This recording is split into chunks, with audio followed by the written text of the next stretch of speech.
ಬಾಬಾ ಸಾಹೇಬ್ ಅಂಬೇಡ್ಕರ್ ಅವರು ಹೇಳಿದ್ರು, ನ್ಯಾಯ ಸಿಗಲ್ವಾ ಬೀದಿಗಿಡೀರಿ, ಹಕ್ಕು ಪ್ರತಿಭಟಿಸಿ, ಪ್ರತಿಭಟನೆ, ಹಕ್ಕು ಹೋರಾಟ, ಮನೋಭಾವನೆಗಳನ್ನ ಬಳಸ್ಕೋಬೇಕು.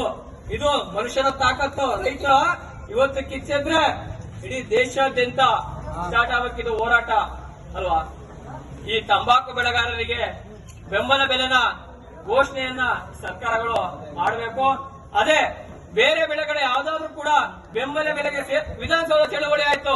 ಕಳೆದ ಬಾರಿ ಕಬ್ಬು ಬೆಳೆಗೆ ಯಾವ ರೀತಿ ವಿಧಾನಸೌಧದಲ್ಲಿ ಚಳವಳಿ ಮಾಡಿದಾಗ ಸರ್ಕಾರ ಮಧ್ಯವಸ್ಥಿಕೆ ವಹಿಸಿ ಒಂದು ಇಷ್ಟು ನಾವು ಏನು ಕಂಪನಿಗಳು 2500 ಏನೋ ತೆರಿಗೆ ಎಷ್ಟು ಕೊಡ್ತಾ ಇದ್ರು ಅದಕ್ಕೆ ಸೇರಿಸಿ ಇಷ್ಟು ನಾವು ಕೊಡ್ತೀವಿ ಒಂದು ಟನ್ನಿಗೆ ಅಂತ ಬೆಲೆನ ಸೇರಿಸಿದ್ರು. ಆ ರೀತಿ ಯಾಕೆ ಈ ಸರ್ಕಾರ ತಂಬಾಕು ಬೆಳೆಗಾರರಿಗೆ ವಹಿಸೋದಕ್ಕೆ ಆಗೋದಿಲ್ವಾ? ಮಧ್ಯಸ್ಥಿಕೆ ವಹಿಸಕ್ಕಾಗೋದಿಲ್ವಾ? ವಹಿಸಬಹುದು.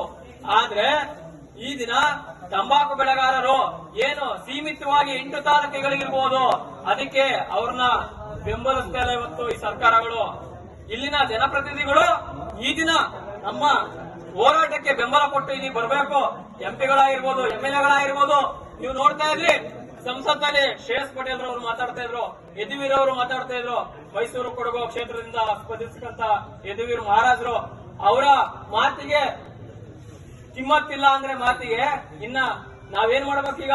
ಹೋರಾಟ ಮಾಡ್ಬೇಕು. ನಾವೇ ಗೆಲ್ಸಿರ್ತಕ್ಕಂತ ಜನಪ್ರತಿನಿಧಿಗಳು ಅವ್ರ ಮಾತಿಗೆ ಸರ್ಕಾರ ಕಿವಿ ಕೊಡ್ತಾ ಇಲ್ಲ ಅಂದ್ರೆ ಲಾಸ್ಟಿಗೆ ಈ ರೈತನೇ ಬರ್ಬೇಕು. ಯಾರೂ ಬರೋದಿಲ್ಲ ನಮ್ಗಾಗಿ. ನಾವು ಹೋರಾಟ ಮಾಡಿದ್ರೆ ಮಾತ್ರ ನಮಗೆ ನ್ಯಾಯ ಸಿಗೋದು. ನಾವು ಅಹೋರಾತ್ರಿ ಧರಣಿಯನ್ನ ಮಾಡಬೇಕು. ಅವರಿಗೆ ಗೊತ್ತಾಗ್ಬೇಕು ಇವರು ಅಹೋರಾತ್ರಿ ಧರಣಿ ಮಾಡ್ತಾ ಇದಾರೆ. ಹಾಗೆ ಈ ದಿನ ನಾವೇನು ಮಂಡಳಿಗಳು ಮಾತ್ರ ಬಾಗಿಲು ಮುಚ್ತೀವಿ ಅಂತ ಇದೀವಲ್ಲ, ಈ ಮಂಡಳಿ ಅಲ್ಲ, ಅವ್ರು ಖರೀದಿ ಮಾಡಿರ್ತಕ್ಕಂಥ ಹೊಗೆ ಸೊಪ್ಪು ಇದೆಯಲ್ಲ ಇವತ್ತು ಕಂಪನಿಗಳು, ಆ ಸೊಪ್ಪು ಹೋಗ್ಬಾರ್ದು ಕಂಪನಿಗೆ. ಮುಗಿತು, ಅವ್ನ ಗೋಡನ್ ತುಂಬ್ತಾ ಇರ್ತದೆ, ರೈತರು ಹಾಕಿತಾ ಇರ್ತಾರೆ. ತಗೊಂಡೋದ್ರೆ 1 ಕ್ವಿಂಟಲ್ ಹೊಗೆ ಸೊಪ್ಪು ತಗೊಂಡ್ಕೊಂಡು ಮಾರ್ಕೆಟ್ ತಗೊಂಡೋದ್ರೆ 5 ಕೆಜಿ ಮೇಲೆ ಸಿಂಕೇದು ವಾಪಸ್ ತೂಕ ವೆಯ್ಟ್ ಕಡಿಮೆ ಆಗ್ತದೆ. ಅದು ಹೊಗೆ ಸೊಪ್ಪು ಅಲ್ವಾ? ಅವ್ರಿಗೆ ಗೊತ್ತಾಗ್ಬೇಕು. ಇಲ್ಲಿ 4 ದಿವಸ ನಿಂತ್ರೆ